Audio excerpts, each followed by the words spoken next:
What's up, guys? It's Rey-Jay back with another video. And in this one, I want to break down what's happening with SPY, Tesla, and the overall market. I'm going to break down some key levels to watch for and why the market is still showing some weakness as SPY tried to bounce only to get a big rejection. I'm also going to give you guys some updates involving President Trump and the next tax bill that's going to be coming out. Just know that I am not a financial planner, so take nothing I'm saying as financial advice. And also, if you guys can, please check out my Moomoo link. If you sign up for Moomoo and deposit to $100, you're guaranteed 5 free stocks.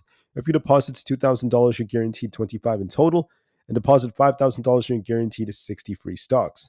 The offer ends on June 3rd, in just 2 weeks from now. You'll also qualify for an 8.1% APY on invested cash, and the offer ends very soon. Anyways, as far as the charts are going, especially when you look at SPY, you guys can tell we got this massive rejection right over here. And SPY it was trying to break out today, right? It was trying to see a nice bounce after we got the PMI numbers. By the way, the data that came out, let me just show you this.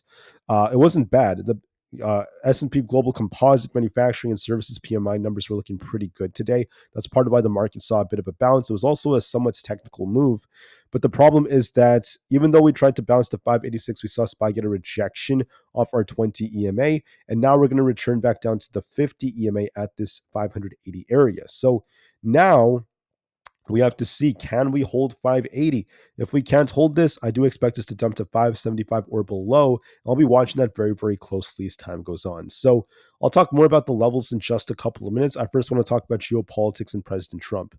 The first thing I want to talk about when it comes to China, there's been a lot of talk about how China believes we need multilateralism, at least between the countries. They think it's inevitable and the ultimate choice to address global challenges. They said that we need to find a way out of this situation. So what's going on is the US has export restrictions on Chinese semiconductors because they use American processes and other things like that. And they also mentioned the fact that this could lead to legal troubles, at least because of the fact that, in China, they have different regulations, they have different rules as well.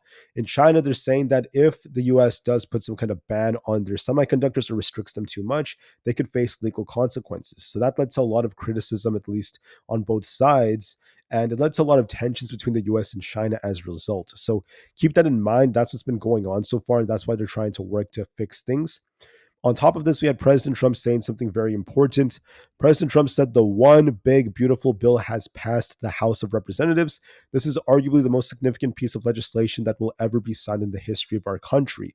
The bill includes massive tax cuts, no tax on tips, no tax on overtime, tax deductions, and the list goes on. So keep that in mind. Now, whether you like the bill or you dislike it, that's up to you guys to decide. But at the end of the day, it's passing the House of Representatives in a very, very narrow vote. And then up next, we have another vote that's coming up in the Senate over the next couple of days as they negotiate and try to look over the bill. So now the Senate has to debate on this. And I believe that once this bill passes, it's going to be very bullish for the stock market. But as of right now, it does not necessarily mean the market's going to bounce. The market still has some downside coming for the short term. But once this bill is done within the next 1 to 2 weeks, I do think that's going to cause the market to bounce. So why do I say that? Well, I just want to say that it comes from President Trump because he is trying to cut taxes and do a lot of different things like that. There are some things that could be, good in the bill. This could also help inject more liquidity into the systems. But then the bad thing about the bill is that this is going to increase the governmental debt and the government deficits, at least for the next couple of years, according to studies and reports. We could see the overall debt increase by trillions of dollars, and that's not the best of news simultaneously. This is part of why you see like these rating agencies like Moody, who are trying to downgrade the US's rating as we're not really making progress at getting rid of our debt. And it's continuing to go up as time goes on, even with these spending bills. So it's very important to note that. However, the stock market is going to have a very different view. The stock market sees things in terms of liquidity, and they also see things in terms of what they could do to really squeeze shorts and benefit their own pockets. So I do believe that as the market's dipping, and we could be dipping more, at least for the shorter term, but once that bill passes, that's going to be a very, very big catalyst for the markets. I think that's the next big thing to really move the market up, at least later on. I'll talk about the contingencies in just a couple of minutes. To add on to this, when it comes to President Trump's tariffs, we've been seeing a big increase in the overall imports between the US and China ever since we saw the tariffs coming down. However, despite that, retailers are now telling CNBC that they expect prices to now hit stores to be going up in the next 1 to 3 months. So make sure you guys are prepared for that when it comes comes to shopping at Target, Walmart, buying groceries, the prices will be going up very soon as a result of what's going on. So that's what's going on, at least from what we're seeing in headlines. The European Union is also making a fresh trade proposal for the US. They're trying to once again speak with President Trump. And if things don't go right, they also have $108 billion worth of retaliatory tariffs to be coming in case things fail. So we'll be watching to see how negotiations go. Tomorrow is going to be Friday, May 23rd. We have new home sales in the morning. Then we have Cook from the Fed giving a speech. And we have the Fear and Greed Index currently at green. It's making up the majority of sentiments. Momentum's at extreme fear as it's falling. SPY is nearing the 125 daily moving average alongside the S&P 500 and our other index funds. We're also seeing the put to call option ratio going up as more puts are being bought. And the VIX has been trying to bounce, although it's hitting some tough resistance. So keep that in mind. On top of this, we have about over 300,000 calls, and we have over or almost 700,000 of these puts expiring. 585 is max paying for a 2.23 puts to call ratio. And then on top of this, we also have Target, which announced their earnings tomorrow. We just have more retail. So keep that in mind. Anyways, so what's happening with the markets and the charts? Here's my opinion. So SPY dumped exactly to where we predicted at 580. I did mention this level in my video yesterday. Okay. But instead of losing 580 and dumping more, we actually bounced off 580 to push towards our 20 EMA right here. And we're going to be watching to see if we break through this to bounce or if we get a big rejection. As of right now, it's looking like we're going to reject and retest 580 flat. And then we'll have to see if this holds because now we're forming a lower high right here relative to this high. And then that could actually drag us lower all the way down to 575. So that's just a temporary move because, and the reason I say that is because when you look at the 4 hour or the daily time frame, the short term on the daily does look kind of weak here. We're forming another wick here. And then we also have this giant gap to fill on SPY if we continue to fill at 580. So yes, there is weakness for the short term. But the long term, if you look at the daily charts, the 4 hour charts, we're still bullish. Even if we dump all the way down to 566 to 570 on SPY, we could still see a monstrous bounce off this inverse head and shoulders. So I hope that's as clear as possible, which is why I'm talking about how I think that the spending bill could be a very bullish catalyst. So what could happen is this, okay? SPY could be trying to base at 580, although that's unlikely. I still think we might be going a little bit lower, or we could be going a bit lower, depending on how things go, before we see a monstrous bounce in the month of June. There's going to be a big bounce for us to try to break these highs. However, it's also possible that we dip even more. We don't just dip down to like 575 to 580. We might be dipping all the way down to like 566 if we get another bad piece of news involving trade or yields going up. So that could also cause the market to dip, and we could be filling this gap first, and then we get that monstrous bounce once we get the spending bill. And I think those are the two most likely possibilities I'm essentially eyeing. So keep that in mind, guys. I'm not a perma bear. I'm saying this is a temporary bearish move, but there's going to be a big bounce coming later on. So what do I think is going to happen to SPY? Okay. And of course, this is situational. I think this is the most likely possibility for the time being, given the catalysts and how the market's moving. So for SPY, we got a rejection off our 20 EMA, and we're actually favoring a test of 580. So I think tomorrow we're going to be testing 580 pretty easily. We'll have to see if we hold that or not. There are a lot of puts expiring, but that doesn't always guarantee that the market will bounce. So look for a test of 580, and we'll see if we consolidate like this first. If we're bullish, you want to get back above 587, break the 20 EMA to rebound. And if we're bearish, you want to see us lose 580 to start dipping for 575 or below. Now, I have to watch for confirmation to see if 580 holds, but judging by the setup, this sort of resembles the head and shoulders, and there's still a lot of weakness because of the trade tensions between the US and China, with what's going on with yields climbing, and I think that this could still drag us lower. Why is the market dropping? Another factor is because of Wall Street.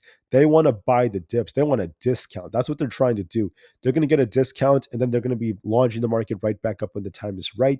So there are still many reasons to think that the market could be dipping just temporarily, especially after technicals have shown this downside. So I do believe this is the most likely possibility for tomorrow. We kind of like test 580, consolidate, then maybe start to dip lower.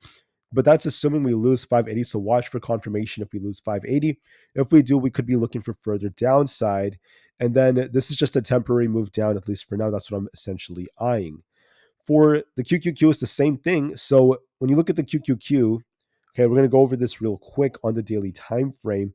We're looking weak because we got this big rejection yesterday. We did get an inside day today, but then we formed a wick here and we're still kind of dropping in the after hours. And then on top of this, we have a very, very key gap over here near 507 to 508. And then we have another giant gap around the 490s. It would be a blessing if we dump to 490 because that's going to be a very good buying opportunity in case we end up getting that. So keep that in mind. Looking at the 4 hour, okay, we are bullish in terms of the bigger trend. The bigger trend is bullish. If you look at this, we're making higher highs, higher lows, higher highs, higher lows. But even if we dip to like 508 or even all the way down to 490, we could still be getting a monstrous bounce. There were times when we saw the QQQ dump. We saw it dump like, what was that, like 30 points only to see a monstrous bounce. And we could be looking for the same thing to happen again. So here's what's going to likely happen, okay? I don't think we're done with downside yet on the triple Q, judging by the setup, but depends.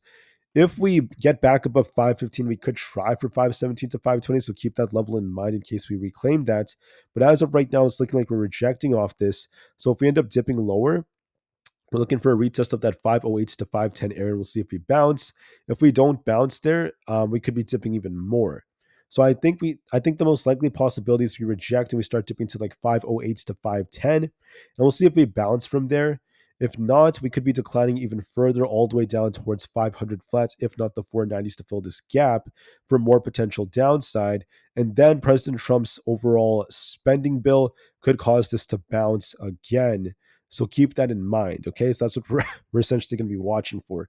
But I do anticipate, at least for tomorrow specifically, that this is going to be dipping to 510 to 508 as we still look kind of weak. On the IWM, we're in the middle now. We have resistance at 204 and we have support at 201. We're trading sideways like this, going back and forth. We have to see if we can break 204. If not, we're going to be looking for a dip to about 201 tomorrow, and we'll see if that holds. If not, we could be dipping even more to this next gap towards 198. So I see us dipping to 200 to 201. If that fails us, we're looking for 190, and we'll have to see if we bounce off that or not. So just keep that in mind as time goes on. On ES, we're getting rejected as well. On ES, we're making lower highs and lower lows. We have to see if we can actually break resistance right here and get back above 5,900 to bounce. As of right now, okay, we are looking weak. You know, we're supposed to break this blue trend line to really break out. We're rejecting so far. Rejection, rejection, rejection on ES. Heading into tomorrow, if we can't get back above 5,900, we're actually favoring a move lower to the low 5,800s. And if that doesn't hold, we have a move down to like 57.64 coming next. So we're favoring downside for now. And then I do anticipate that we're going to be coming back up once we get President Trump's spending bill. And that's going to cause a big rebound. We could be dumping a lot more, and then we'll be watching to see if we get some kind of rebound once we hear from President Trump. So I'll be watching that very closely for a move like this on NQ. It could even be a bigger dump if we end up coming down to fill this gap first, but I do think we're going to bottom around there before we see some kind of like big bounce heading into like the month of June. So that's what I'm anticipating for now. For now, we're just going to take this one level at a time. If we can't get back above 5,900, we're favoring the lower 5,800s on ES and NQ. On NQ, the same setup is going on. We're rejecting over and over again. We need to see this get back above the blue trend line and break past 21,300. If we don't do this, we're still favoring downside for the lower 21,000s, if not all the way down towards 20,800 to fill this imbalance. I'm favoring a test of 21,000, if not below, and then we'll see if we get some kind of big bounce from there to break out towards 21,300. So keep that in mind. In case we keep failing at 21,000, we can actually decline even more towards like 20,500 before we see a very, very big reaction. So keep that in mind as time goes on. But overall, the NQ chart is looking weak. So is the 4-hour time frame, and we could be looking for a move back down to 21,000 or below. For Bitcoin, we are consolidating right now. We have to see if we can break 112,000. If not, we could be dipping back down to 110,000. So give this the time it needs. For Tesla, we are looking okay. We're very, very much just range bound. As we hit 345 and 350, we like to reject. As we hit 330, we like to bounce. Now, the problem with Tesla is we need to see it hold above 345 to push for 350. If we don't do that, we're looking for support at 337 and 333. If 333 fails us, we could be dipping a lot more on Tesla. So I do think that we might be looking for a lot of sideways price action on Tesla before this continues to decline just a little bit if the market does come down. So anticipate some sideways price action, maybe a dip to 337 all over again, but there's not really much going on with this until we get closer to the Robotaxi event. It's still bullish approaching the month of June. For now, we're just looking like we're trading sideways. Now, Nvidia is at resistance right here at this blue trend line. If we break and hold 135, we could start pushing higher. But if we don't hold that, we could be looking for a move back down towards 130. We'll have to see if that holds to break out. If we don't hold 130, there's going to be a risk of us returning to 128 or below. I anticipate that if we can't hold 135, we're going to be dipping to 130. We'll have to see if buyers defend there. So keep that in mind. On Aapl, we're making lower highs, we're rejecting as well. We need to get back above 205 to bounce. If not, we're just consolidating. There's going to be that risk of downside. I do think Apple's going to consolidate tomorrow. We need to get back above 205 to be bullish. And if we can't do that, we're favoring a dip all the way down to 198. And then we'll have to see if buyers defend right over here to bounce. So look for a move down towards 198. For Netflix, we're looking kind of weak right here. I am favoring, and this is what I talked about yesterday, a test of our 20 MA at 1184. Essentially, if that doesn't hold, we could be dipping to about 1175. We'll see if buyers defend or not as we continue to decline. So I do anticipate some downside. On MSTR, we're looking kind of weak. We're rejecting off the 420s over and over again. We need to get back above 408. If we can't, we're going to be favoring a move back down to about 400 and 392. For Celsius, we're making lower highs. We have to see if we can reclaim 37 to rebound. If not, we're looking for a move back down to 34.9. So overall, we're looking for a rejection and move back down here. We'll have to see if we hold. Otherwise, we're favoring the downwards direction. For Supermicro, we have a double top here and we're rejecting. We need to get back above 42 to bounce. If not, we could be dipping back down to 40 or below. And then if we don't hold 40, I'm looking for these resistances to be retested near the 37 area. So I could see us decline to 40 before we see a bigger move. We're trading sideways for Palantir, going back and forth between these levels. We'll see if we break 128s to bounce. If not, we could be dipping back down towards 117, and we'll see what buyers defend or not. Rivian's looking weak here. We need to get back above 16 flat. If we can't hold that, I'm anticipating we're going to be dipping back down towards 15.6, and then we'll see how it goes, at least from there. For SoFi, I think the same thing's essentially going on. Just keep in mind that as time goes on, this is going to be testing resistance around this 13.3 area. We have to break that to push for 13.8. If we don't break that, we could just be making a lower high before it continues to decline. So be very careful with SoFi for now.